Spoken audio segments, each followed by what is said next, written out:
Mwaka-inĩ wa 2017 niguo waki wa kĩharo gĩa Kipchoge Keino taũni-inĩ ya Eldoret kaunti-inĩ ya Uasin Gishu wambĩrĩirie itemi-inĩ rĩa gũkũngũĩra njorua ya mahenya Eliud Kipchoge, na oho niguo kũhe athaki a kuma matũra marĩa marĩ gũkuhĩ kũndũ kwega gwa gũtabanĩria meharĩrĩria mao.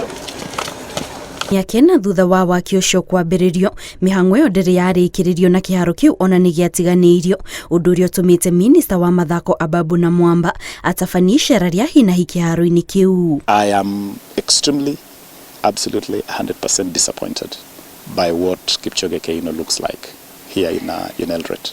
Obviously this is a case of mismanagement, and this could just be the face of corruption and misuse of public resources. And that is the one thing that the Kenya Kwanza government is determined to turn around 180 degrees. Hĩndĩ ya icera rĩrĩ na Mwamba nyitanĩire na gavana wa Uasin Gishu Jonathan B, ũrĩa ugĩte nĩ kĩeha kuona atĩ magoti ma mũingĩ makoretwo makĩhũthĩrwo gũkinyanĩria mĩhang'o ya waki wa kĩharo kĩu na gĩtirĩ hakuhĩ kũrĩkĩrĩrio. It is appalling that having spent a lot of money here and there is nothing to show. For every project to start, it has a plan to complete. So I think, like Wasiri has said, we will plan and we have to start again because we can't wait anymore. Now that we are in government and we have the right CS, and the right president and the right governor, we are going to embark on this as a priority. And so I have agreed with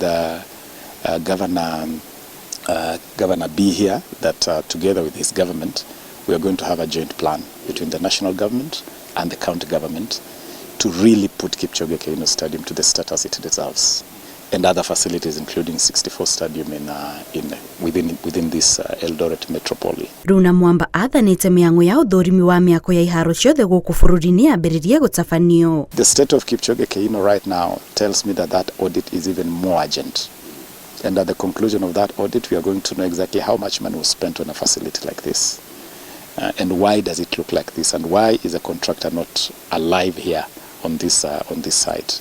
The state of things here are not good. I think the contractor should be answerable, because if we don't do a serious audit, some wastage is sure that it has been done here, and we really need to be very careful. Mwaka ũyũ watanyĩtwo kũhũthĩra ciringi mirioni 200 kuma kũrĩ thirikari nene. This is the home of champions.